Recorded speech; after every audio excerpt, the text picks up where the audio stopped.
recommendations, part 2.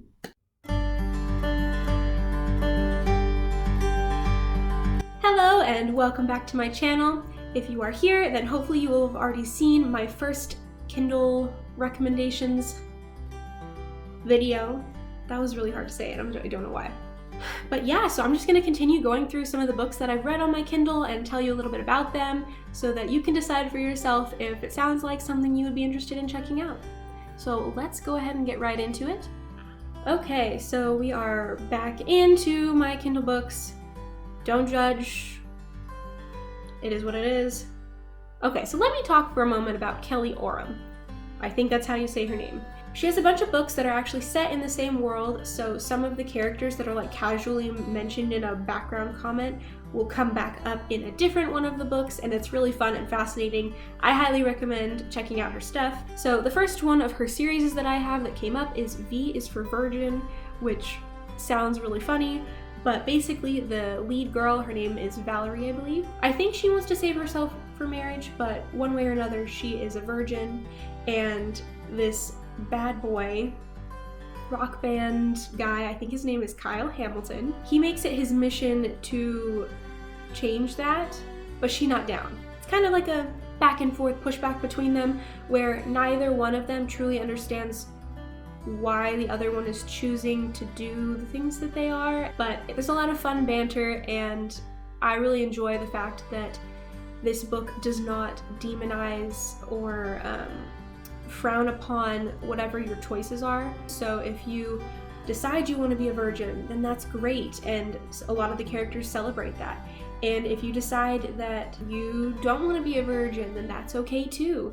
And if you have had sex before and decide that you want to abstain from sex for a time in the future, then that's supported also. Kyle Hamilton, from what I can remember, is a little bit annoying, but not to the point where you can't still enjoy the series. I do recommend it. The first one is called V is for Virgin, and the second one is A is for Abstinence. Fun titles. Cinder and Ella is one of my favorite books that I've ever read on my Kindle. It is by Kelly Oram, and it follows two characters. One is named Brian Oliver, and one is Elmara, I believe.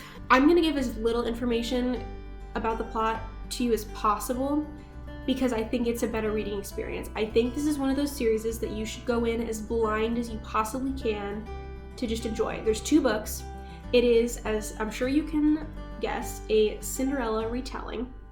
Brian and Ella end up being internet friends, and Brian is a big star / celebrity that is playing the male lead in a series that they both love and discuss often, but Ella does not know that her internet buddy is the actor. She does not know who he is in real life, and he doesn't know who she is in real life. So it's a lot of fun. It's another one of those books where it's a normal person meets a celebrity, and there is romance stuff involved, and it's really fun. And it's nerdy because there's book signings and Comic-Con type things, and cosplay, all of those fun things, and some really awesome banter. Honestly, this is some of the best banter ever. But there's also a lot of mental health related discussions. There's also some discussion and exploration of disability and how that impacts some of the characters. So highly recommend Cinder and Ella if you like romance and meet cutes and really awesome banter that just kind of makes you giggle a little bit when you read it. So check that one out. Another beloved series by Jennifer L. Armentrout is the Lux series. This is the very first one from her, very first series that is, that I read, and holy cow, did it probably change my life. That's probably dramatic. No, that is dramatic. But I just really enjoyed this series. It follows Katie, who is the lead girl, and she is a book lover. She has a blog, I believe. She has a shirt that says, "My blog is better than your vlog." And you know, in the case of her blog versus my vlog, she is 100% correct. Again, this is one of those series that is really just more enjoyable to go in as blind as possible. I got a ton of people in high school to read this series by actually saying, do not read anything about the back, just read the first chapter, and if you enjoy the first chapter, you will enjoy the series. And that is how I think you should do it.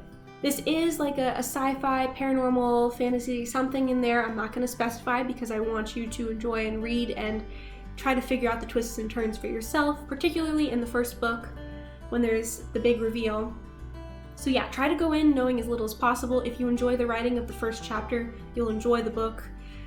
You will get emotionally wrecked later in the series in the worst and best ways possible. Highly, highly recommend. I'm sure I'll do like a full review of this series later when I get to reread it, but seriously, this is one of my favorites.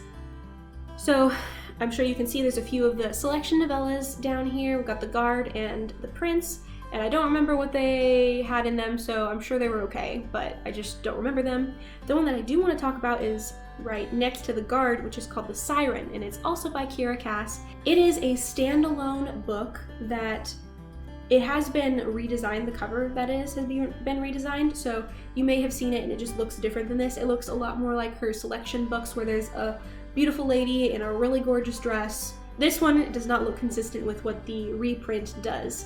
It follows a siren, as I'm sure you could guess, and her journey mentally and emotionally through dying and becoming a siren, and then exploring the world as a siren for hundreds of years where she doesn't age. And then at one point she meets a guy that she really likes and has to try to figure out how to navigate that. But the ocean in this book is actually like a sentient being, and it's really neat. She has other siren sisters, and it's really cool to get to meet them also and explore their personalities. I cried in this book. I did. The first time I read it, I cried. So it was good. I recommend the emotional journey. From my understanding, this version that I have is actually not the same as the one that is reprinted. Like, there's some minor changes, I guess. And I haven't read the reprinted one, but I'm sure if it's half as good as this one was, it would still be enjoyable. So, The Siren by Kiera Cass. Shadow and Light by Lainey Jordan, which is over on the left there, was really good. I don't remember Twin-Tide or Breed of Innocence as much, but I really enjoyed Shadow and Light. Basically, there are some people living in the woods that are kind of Robin Hood-esque in my head.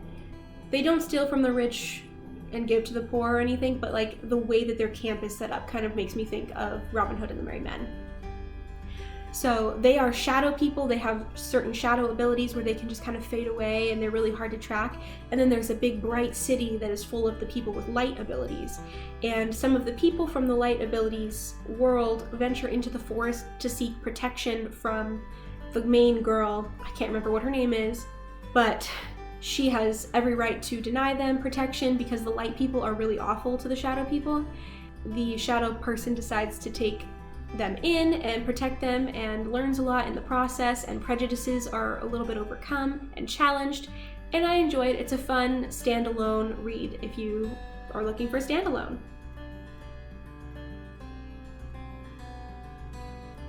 Okay, so more that I really enjoyed are India Lee's Hidden Gem series.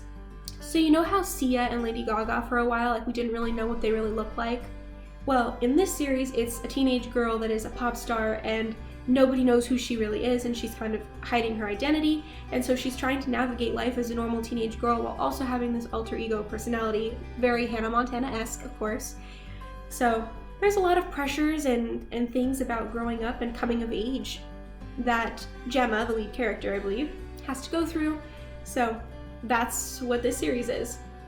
Right next to it, on the left, you'll see one called Dirt, which is also by India Lee and takes place in the same world that the Hidden Gem books do, so some of the background characters pop back in. But Dirt is actually the sequel to one that's called How Dare You, where a normal girl, I guess this is a trend, I like these books, okay? A normal girl basically bashes a celebrity guy and he wants to challenge her, and they start a fake relationship together, but the normal girl has to experience how crazy paparazzi and famous life can be, so there's a lot in that, and it's fun. I actually like the How Dare You books more than the Hidden Gem ones, but it's also been a while since I've read them. I have now got too much stuff on my phone, so we're gonna end it right there, as in I have to delete more files before I can screen record more, so we're gonna leave it at that. Yeah, that is some more Kindle recommendations from me. I hope that you found it helpful and maybe found a new book to enjoy. And that's all I have. So I hope you're staying safe out there, that you know you're loved, and I will see you next time. Bye!